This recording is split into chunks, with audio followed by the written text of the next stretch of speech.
गरीबों का लॉकडाउन। ये कहानी एक गरीब मजदूर आदमी भोला की है जो अपने पूरे परिवार को लेकर काम की तलाश में गांव से शहर आ गया। उसका पूरा परिवार हर रोज मेहनत मजदूरी करके अपना पेट पालता था और दिन का गुजारा करता था। वो हर रोज मेहनत करके कमाने वाले लोग थे। जब तक वो रास्तों पर निकलकर कुछ ना कुछ काम ना करे तब तक उन्हें खाना नहीं मिलता था।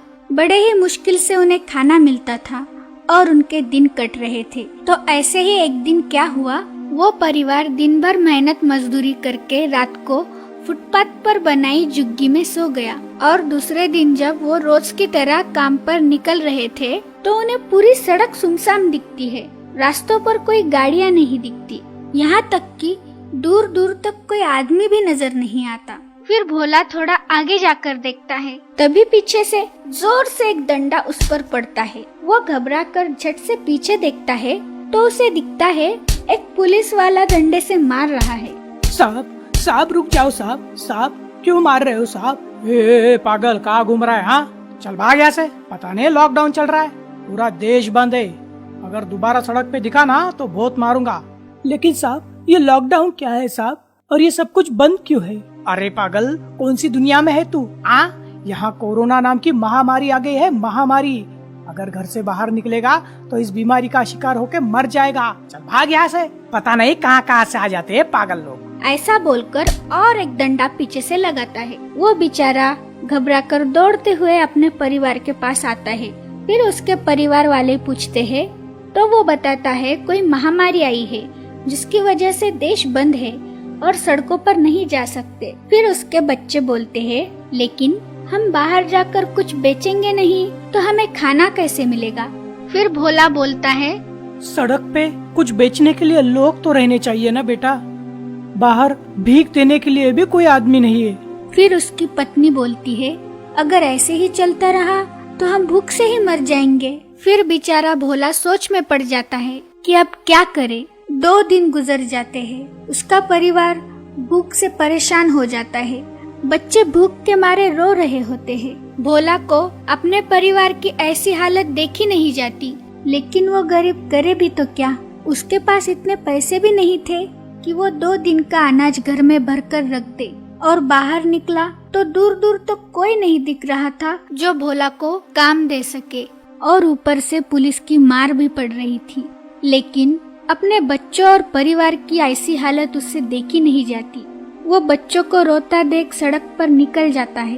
फिर भोला को पता चलता है कि सरकार गरीबों के लिए राशन दे रही है। फिर भोला वहाँ पर चला जाता है। वहाँ जाकर भोला को पता चलता है कि राशन सिर्फ उन्हें ही मिल रहा है जिनके पास राशन कार्ड है। बेचारा भोला, उसके पास रहने का ठिकाना नहीं तो ये राशन कार्ड, आधार कार्ड कहाँ से आएगा? फिर भोला मायूस होकर वहाँ से निकल जाता है। फिर उसे पता चलता है किसी सरकारी स्कूल में गरीबों के लिए खाने का इंतजाम किया गया है। वो जैसे तैसे वहाँ पर पहुँच जाता है। वहाँ जाकर उसे पता चलता है कि वहाँ बहुत बड़ी लाइन है। लोग अपने हाथों में डिब्बे, थैलियाँ लेकर कड़ी धूप में बहुत देर से वहाँ पे खड़े थे। वो भी वहाँ उनके पीछे जाकर खड़ा हो जाता है। खाने की लाइन इतनी लंबी थी कि उसका नंबर आते आते 5-6 घंटे का समय वहाँ उसे लग जाता है। दोपहर के 3 बज जाते हैं। बेचारा भोला कड़ी धूप में नंगे पाँव इस आस में वहाँ पे खड़ा रहता है कि कुछ खाना मिले तो अपने भूखे बच्चों का पेट भर सके। जब उसका नंबर आता है तो उसे पता चलता है कि लोगों की तादाद इतनी थी कि उसका नंबर आते आते खाना ही खत्म हो गया।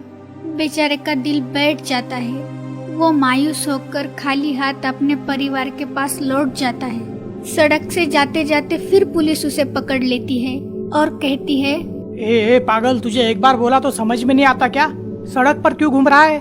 भोला रोते हुए पुलिस से बोलता है, साहब आप एक काम करो, इससे अच्छा तो आप मुझे मार ही डालो साहब। मेरा परिवार 2-3 दिन से भूखा है साहब। मेरे बच्चे भूख से तड़प रहे हैं। हमारे पास खाने के लिए तो छोड़ो, कल से पीने के लिए पानी तक नहीं है साहब।